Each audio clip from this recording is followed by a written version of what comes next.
Good evening दोस्तों। आप सभी के सामने आज हम हिंदी का पार्ट 2 स्टार्ट करने जा रहे हैं। सभी को इस नए टॉपिक पर मैं बताना चाहूँगा कि हमने पिछले वीडियो में व्यंजन और स्वर के बारे में चर्चा की थी कि हमारे स्वर जो होते हैं वो होते हैं आपके 11, लेकिन उनकी जो मात्राएं होती हैं वे केवल 10 होती हैं। किसकी मात्रा नहीं होती है? आ की मात्रा नहीं होती है। फिर हमने व्यंजन पढ़े थे, जिसमें हमने बताया था 33, फिर आपके 2 और ऐड हुए, फिर 2, इस तरह करते करते टोटल आपके 39 आपके व्यंजन बन गए थे। ठीक है ना। तो आइए हम चलते हैं अंतस्थ व्यंजन के बारे में हमें चर्चा करनी थी। देखिए, स्पर्श व्यंजन के बाद में आपका अगला जो व्यंजन आता है वो होता है अंतस्थ व्यंजन। अंतस्थ, अंदर से निकलने वाले व्यंजन। जैसे कि आप या की बात करिए, या, रा, ला, वा। आपके 4 ऐसे व्यंजन हैं जो क्या हैं? अंतस्थ व्यंजन कहलाते हैं। ये 4 ऐसे व्यंजन हैं जो अंतस्थ व्यंजन कहलाते हैं। कैसे अंतस्थ हैं? अंतस्थ, अंदर से इनकी आवाज निकलती है। देखिए, जैसे आप या बोलते हैं तो कोई भी आपका अंदर का अंग किसी से नहीं जुड़ता है। जब आप या बोलते हैं तो बोल के देख लीजिए, समझ में आ जाएगा आपको।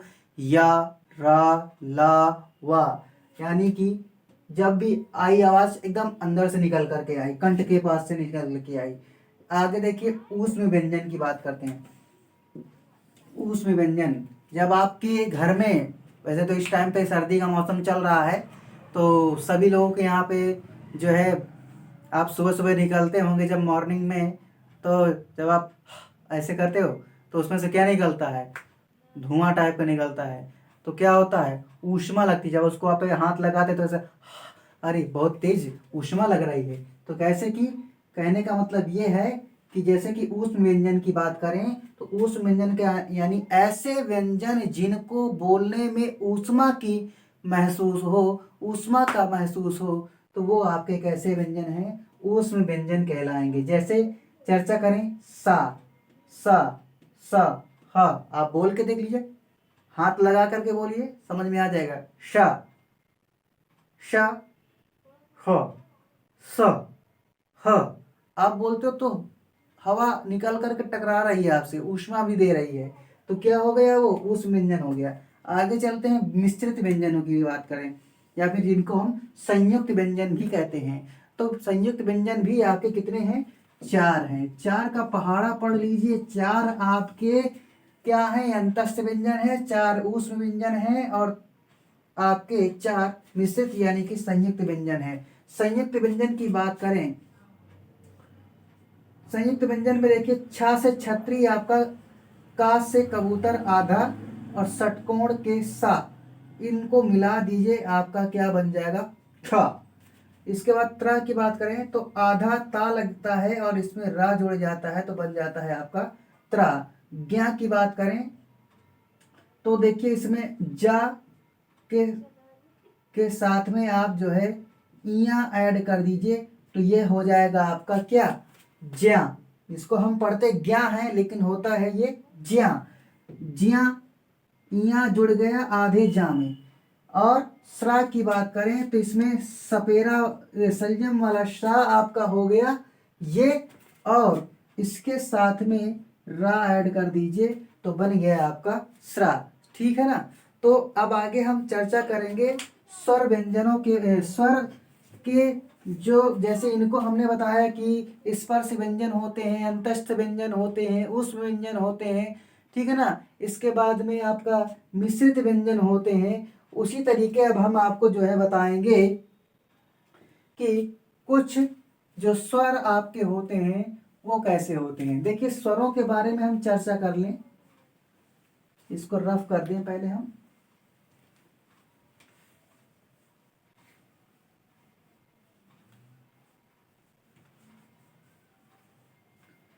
देखिए, स्वर की बात करते हैं तो स्वर देखिए आपके 3 प्रकार के होते हैं। स्वर जो है आपके वो 3 प्रकार के होते हैं। एक होता है ह्रस्व स्वर, एक होता है दीर्घ स्वर, और एक होता है प्लुत स्वर। प्लुत स्वर की बात करें तो प्लुत स्वर में आपका आता है ओम। क्या आता है? ओम आता है। ओम को हम इस तरह नहीं लिखते हैं, हम लिखते हैं ओम। ये आपका प्लुत स्वर होता है। और ह्रस्व और दीर्घ की बात करें तो ह्रस्व में आपका छोटा आ, छोटी ई, छोटा आ, छोटी ई, ए, और आपका, एक मिनट, छोटा आ, छोटी ई, छोटा ऊ और री से ऋषि। देखिए आपके चार आपके होते हैं जिनको हम ह्रस्व स्वर बोलते हैं या लघु स्वर भी कहते हैं। और दीर्घ स्वरों की बात करी जाए तो इनके बाद में जो बचे आपके, जैसे बड़ा आ, बड़ी ई, बड़ा ऊ, ए, आए, ओ, आओ, ठीक है ना। ये आपके जो बच्चे, ये आपके क्या कहलाएंगे? दीर्घ स्वर कहलाएंगे। और ये आपके क्या हैं? ह्रस्व स्वर कहलाएंगे। ह्रस्व स्वर को बोलने में मेहनत कम लगती है। आप बोलते हैं अ, इ, उ, रि, ऐसे बोलते हैं, लेकिन जब इनको बोलते हैं तो बोलते हैं आ, ई, उ, री, ए, इसके बाद में ए, आए, ओ, आओ। इनकी मात्राएं जो है आपकी देख लीजिए, ऐसे बड़ी ई की मात्रा, बड़ा ऊ की मात्रा, ए की मात्रा, ऐ की, ओ की, औ की। ये बनी कैसे? देखिए, जब आ में आ जुड़ा तो बन गया बड़ा आ। जब ई में ई जुड़ी तो क्या बन गया? बड़ी ई। जब ऊ में ऊ जुड़ गया, दोनों ऊ जुड़ गए तो बन गया बड़ा ऊ। लेकिन अब ए की बात करें तो जब आ के साथ ई जोड़ता है तो बनता है ए। लेकिन जब आ के साथ में बड़ी ई जुड़ेगा तो क्या बन जाएगा? आई। इसी तरीके जब आ के साथ में ऊ जुड़ता है तो बनता है ओ। लेकिन अगर आ के साथ में बड़ा ऊ जुड़ जाए तो क्या बन जाएगा? आओ लिख करके देख लेते हैं। आ के साथ में ई जुड़ता है तो बनता है ए, और आ के साथ में बड़ी ई जुड़ता है तो बन जाता है ऐ। इसी के साथ में आते हैं, अगर आ के साथ में क्या जुड़ जाए? ओ। आ के साथ में अगर जुड़ जाए आपका ऊ तो बन जाता है ओ। और आ के साथ में जब बड़ा ऊ जुड़ जाए तो बन जाता है आओ। अर्थात क्या है कि अगर उस तरीके की बात की जाए संयुक्त स्वरों की, तो संयुक्त स्वर कितने हैं? 1, 2, 3, 4। ये तो मूल रूप हैं। इसके अलावा भी ये चार आपके क्या कहलाएंगे? संयुक्त स्वर कहलाएंगे, जो आ और ई और ऊ के मेलों से बनते हैं। ठीक है ना। अब इसके बाद में हमने आपको बताया ह्रस्व स्वर, दीर्घ स्वर, प्लुत स्वर। अब इनकी चर्चा कर लेते हैं कि ये जो ह्रस्व स्वर हैं और दीर्घ स्वर हैं, इनकी आवाज कहाँ से निकलती है। तो देखिए, जो ह्रस्व स्वर में जब आप बात करें आ और बड़ा आ की, जब आप इनको बोलते हो तो ये आवाज कहाँ से निकलती है? कंठ से। बोल के देख लीजिए, आ कंठ से निकली। लेकिन जब आप बोलते हैं ई, छोटी ई की बात करिए और बड़ी ई की बात करिए, जब आप इनको बोलते हैं तो क्या बोलते हैं? ई। आपकी जबान जुड़ रही है, कहाँ जुड़ रही है? आपकी जबान जुड़ रही है तालू से, और जो तालू से जुड़ेगी तो वो क्या कहलाएंगे? तालव्य कहलाएंगे। क्या कहलाएंगे? तालव्य कहलाएंगे। इसके बाद में आ जाइए आप जो है री से ऋषि की बात। जब आप री बोलते हैं, आपको मालूम होगा जब आप री बोलते हैं तो आपकी जबान लड़खड़ाती, मुड़ती भी हल्की फुल्की, तो वो क्या हो गया? मूर्धन्य। ये क्या हो गया? मूर्धन्य। मूर्धा कह सकते हैं सीधे सीधे। 1 मिनट, लिखने में मिस्टेक हो रही। इसके बाद में आ जाइए, आपका बचा अब ऊ, बड़ा ऊ क्या होता है? जब आप ऊ ओठों का प्रयोग कर रहे हैं तो ओष्ठाकार कहलाएगा। यानी कि ऊ और बड़ा ऊ मिलाकर के क्या बन गया? ये बन गए आपके ओष्ठ से। और अब बचा ए, आए, ओ, आओ। इनको जब आप बात करेंगे तो ए ऐ ओ औ में समानता है कंठ, ए कंठ और तालु की।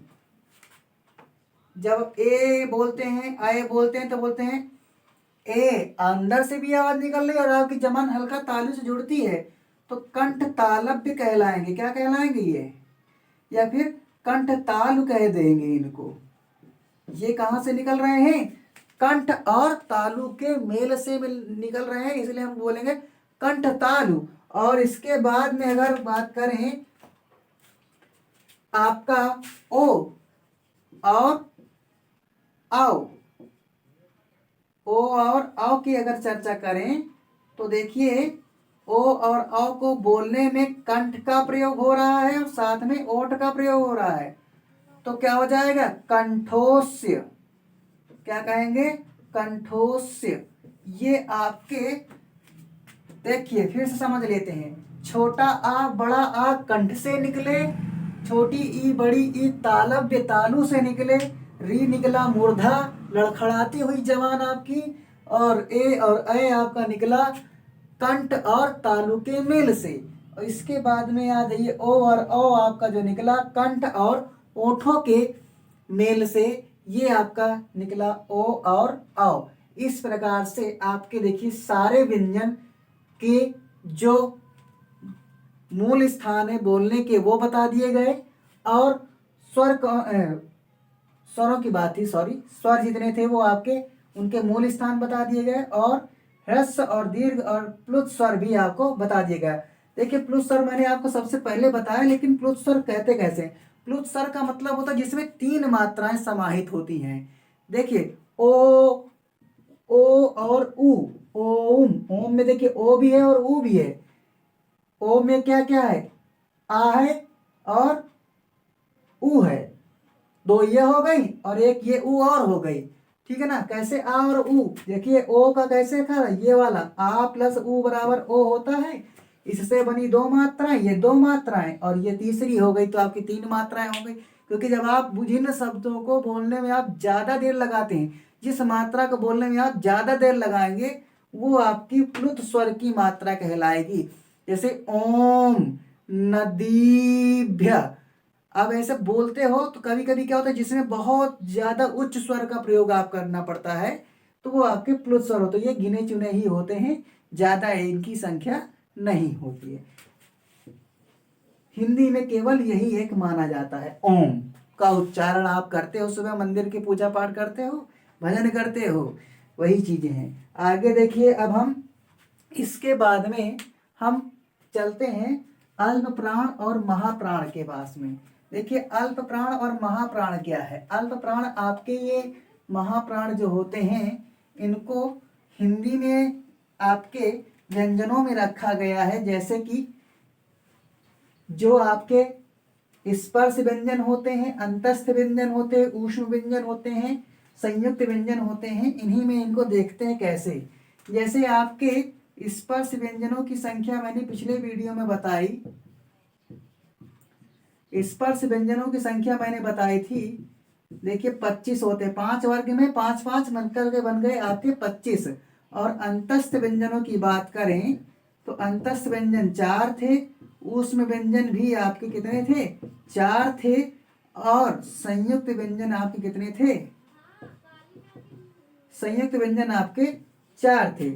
तो ये आपकी संख्या पूरी बन गई जाकर के 33। इसके साथ ही साथ आपके जो हैं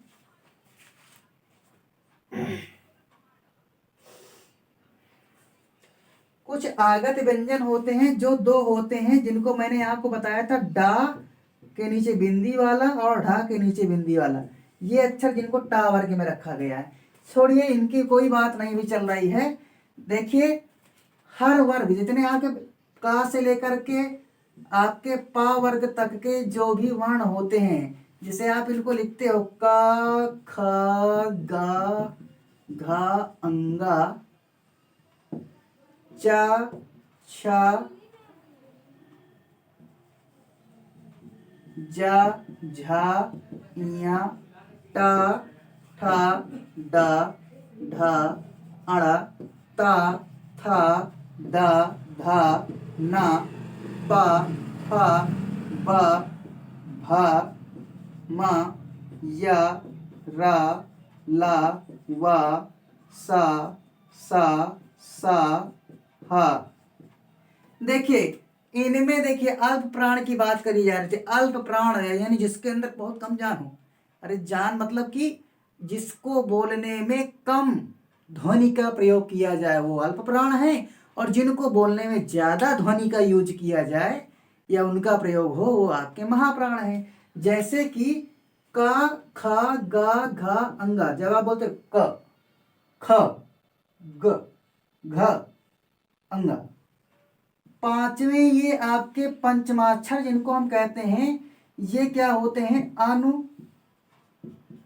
अनुनासिक होते हैं। इनमें चंद्र बिंदी नाक केवल इनको बोलते हैं। जब आप बोलते हैं ना अंगा इया, ये क्या है नाक के बल। इनमें देखिए तीन आपके हैं अंगा इया अड़ा।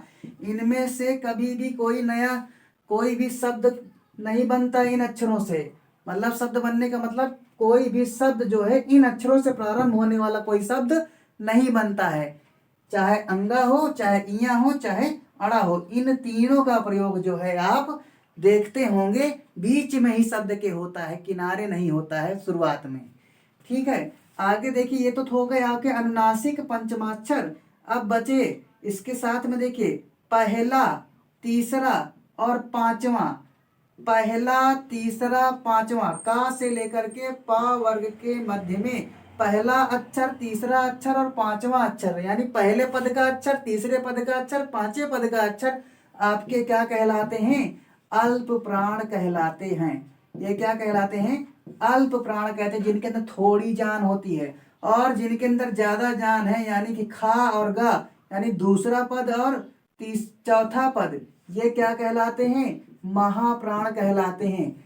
इसके साथ में जो अंतस्थ व्यंजन हैं इन्हें हम अल्प प्राण कहते हैं, और जो आपके ऊष्म व्यंजन होते हैं इन्हें हम महाप्राण कहते हैं। तो ध्यान दीजिएगा, महाप्राणों की संख्या अगर गिननी जाए तो देखिए 2 होते हैं और 5 हैं, तो 5 दूनी 10 हो गए ये इधर के, और यहाँ के हो गए 4, मिलाकर के महाप्राणों की संख्या है टोटल कितनी, 14। और अल्प प्राणों की बात करी जाए तो 3 होते हैं एक लाइन में, तो 3 पचे 15, 15 4 19, 19 आपके क्या हो गए, अल्प प्राण हो गए, और 14 आपके क्या हो गए, महाप्राण हो गए। इनको आप नोट कर लीजिएगा अपनी कॉपी में और इनको समझ लीजिए। अल्प प्राण वो है जिनको बोलने में हमें जो है कम ध्वनि का प्रयोग करना पड़े, और महाप्राण वो है जिन्हें हम बोलने में ज्यादा ध्वनि का प्रयोग करते हैं, वो आपके महाप्राण हो गए। आ जाइए अयोगवाह में। अयोगवाह में देखिए 3 होते हैं आपके, एक होता है अनुस्वार और एक होता है अनुनासिक और एक होता है आपका विसर्ग। अनुनासिक और एक हो गया आपका विसर्ग। विसर्ग में आपका होता है क्या, आहा की मात्रा, आहा, ये जैसे हम बोलते स्व, दुख लिखते हैं दुख, दुख का शुद्ध रूप ये होता है, यहाँ पे विसर्ग लगता है। अनुनासिक की बात करें चांद लिखते हैं। ठीक है, इसके बाद में आ जाइए अनुस्वार में, कुछ भी बहुत सारे हैं, मंगल, कंचन, संतान, देखिए सब में यह लगा हुआ है। अंग को बोलते हैं अनुस्वार, और चंद्रमा की मात्रा वाला अक्षर अनुनासिक, और जिसमें डबल बिंदी लग जाए वो आपका हो गया क्या, विसर्ग। इनको आप लोग नोट कर लीजिएगा। मेरे ख्याल से मैंने जो भी आपको इस वीडियो में दिखाया या पढ़ाया वो आपको समझ में आ गया होगा। यदि अगर आपको कोई भी कन्फ्यूज़न है तो आप कमेंट बॉक्स पर उसके लिए आप नोट करके भेज सकते हैं, जिसको अगर हमें लगेगा कि अगर कुछ चीज़ करेक्शन करने लायक है तो हम उसको अवश्य करेंगे। आप सभी लोग इसी तरीके हमारे चैनल को लाइक, सब्सक्राइब, शेयर करते रहें, और इन्हीं सभी के साथ हम अपनी वाणी को विराम देते हैं। धन्यवाद। जय हिंद, जय भारत।